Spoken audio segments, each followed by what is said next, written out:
नमस्कार। क्या कभी ये सोचा है कि जब जिंदगी में सब कुछ मुश्किल लगे, बिल्कुल अंधेरा छा जाए, तब भी खुशी कैसे मिल सकती है? आज हम पॉलियाना की दुनिया में एक सफर पर चलेंगे और देखेंगे कि कैसे एक छोटी सी बच्ची की कभी न टूटने वाली उम्मीद एक पूरे घर को बदल देती है, खासकर एक ऐसे दिन जब लगता है कि सब कुछ खत्म हो गया है।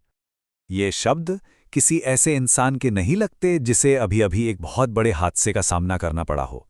ये शब्द पॉलियाना के हैं। तो आखिर ये खुशी आती कहाँ से है?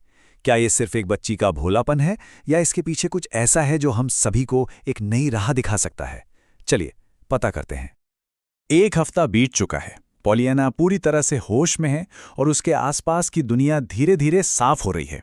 उसे पता चलता है कि वो चल नहीं सकती, लेकिन उसके अंदर की जो रोशनी है ना, वो अब भी उतनी ही तेज जल रही है। और यहीं से शुरू होता है पॉलियाना का वो मशहूर खुशी का खेल। वो इस बात पर ध्यान नहीं देती कि क्या गलत हुआ, बल्कि इस पर कि क्या और भी बुरा हो सकता था। वो सोचती है, चलो कम से कम मेरी टांगें मिस्टर पेंडल्टन की तरह टूटी हैं, जो ठीक तो हो सकती हैं। मैं मिसेस स्नो की तरह हमेशा के लिए बिस्तर पर तो नहीं हूं। ये देखने का एक बहुत ही मामूली सा नजरिया लगता है, लेकिन इसका असर बहुत गहरा है। ये उम्मीद आंट पॉली के लिए एक पहेली जैसी है। वो अपनी भतीजी को दर्द में देख रही हैं, लेकिन फिर भी वो खुशी की बातें कर रही हैं। ये उनकी समझ और तजुर्बे से बिल्कुल परे है।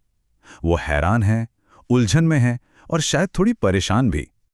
लेकिन टूटी टांगों और बीमारियों से भी बढ़कर पॉलियाना के पास खुश होने की एक बहुत बड़ी वजह है।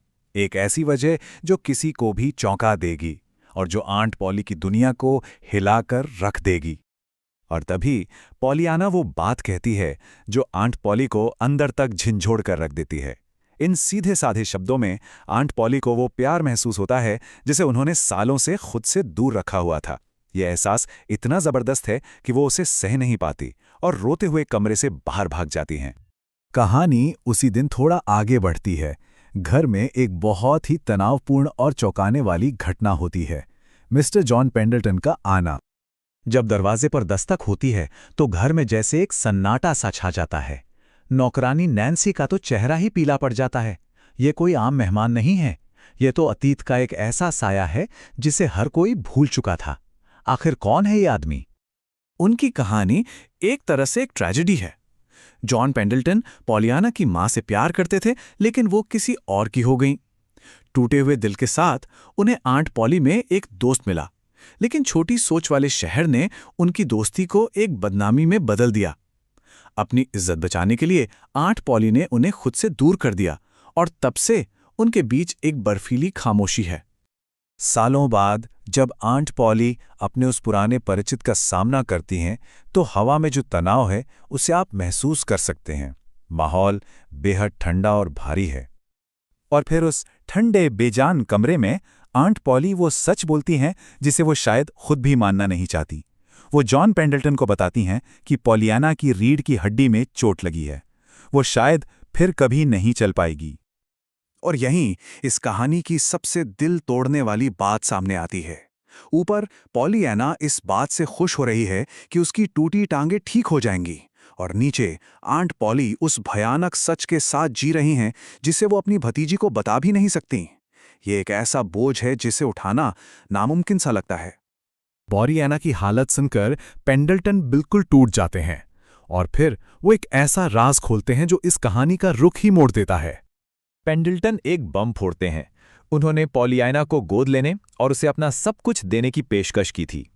एक पल के लिए आंट पॉली का दिल जैसे बैठ जाता है। क्या पॉलियाना ने उस आदमी को चुना होगा जिससे उन्होंने सालों पहले छोड़ दिया था? क्या वो अपनी भतीजी को भी खो देंगी? ये कोई मामूली प्रस्ताव नहीं था। ये पेंडल्टन का 25 साल का संजोया हुआ प्यार था जो वो पॉलियाना की मां को नहीं दे पाए और अब पॉलियाना को देना चाहते थे। ये किसी भी बच्चे के लिए एक बहुत बड़ा आकर्षण हो सकता था। यही वो सवाल है जो उस कमरे की हवा में तैर रहा है। आखिर इतनी बड़ी पेशकश को पॉलियाना ने क्यों ठुकरा दिया? और जवाब बहुत सीधा फिर भी दिल दहला देने वाला है। पॉलियाना ने मना कर दिया। क्यों? क्योंकि वो अपनी आंटी को नहीं छोड़ेगी। इस एक वाक्य ने आंट पॉली की खुद के बारे में बनाई गई सारी धारणाओं की नींव हिलाकर रख दी। उसे लगा कि तुम चाहती हो कि वो रुके, बस इन शब्दों के साथ ही आंट पॉली के चारों ओर की वो बर्फ की दीवारें ढह जाती हैं। उन्हें एहसास होता है कि पॉलियाना को किसी कर्तव्य ने नहीं रोका था, उसे प्यार ने रोका था। शुद्ध, बिना शर्त वाला प्यार। एक ऐसे इंसान के लिए जो मानती थीं कि वो प्यार के लायक ही नहीं है। इन शब्दों का असर हमेशा पत्थर जैसी दिखने वाली मिस पॉली हैरिंगटन पर फौरन होता है और साफ दिखाई देता है। वो पेंडल्टन की ओर बढ़ती हैं, लेकिन इस बार गुस्से में नहीं। वो एक साथी की ओर बढ़ती हैं जो अब जानता है कि वो दोनों एक ही छोटी लड़की से प्यार करते हैं। उनका कांपता हुआ हाथ सालों के अकेलेपन और दुख को दिखाता है, जो अब आखिरकार पिघल रहा है। कांपती हुई आवाज में वो एक वादा करती हैं पॉलियाना के बारे में उन्हें बताने का। ये सिर्फ एक औपचारिकता नहीं है, ये एक पुल है जो दो टूटे हुए दिलों के बीच सालों की खामोशी के बाद बन रहा है। और ये सब एक छोटी लड़की के अटूट प्यार की वजह से मुमकिन हुआ। और इसलिए हम इस सवाल के साथ इसे खत्म करते हैं। क्या एक बच्चे का सीधा साधा अटूट आशावाद वाकई हमारे सबसे गहरे जख्मों को भर सकता है? पॉलियाना की कहानी हमें यकीन दिलाती है कि हाँ, ऐसा हो सकता है। शायद हम सभी को अपनी जिंदगी में थोड़ा और खुशी का खेल खेलने की जरूरत है।